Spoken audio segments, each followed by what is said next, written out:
Balik kita sa ato niya with the full process sa DLT mo ko mga hospital with the Secretary na Common CDLT Secretary Marwan yesterday, 80 Dorson na Bentay. Pero mga kapamilya, ato na ilahon ang ilog behind baka para sa competition. Kung sa bago yung ginahin mo para sigurado dyan na ikaw ang makakuha sa titulo na B-Boy. Well, parang sa ginagawa ng mga ibang singers, bigatin ang boses, big voice siya, na merong ibubuga kung baga ka.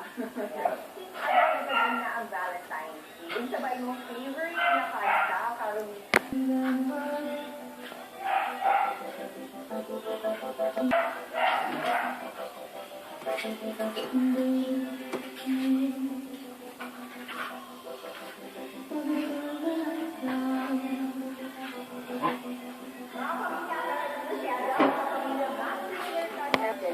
mga pamilya, ubaling pa ang may details na nila.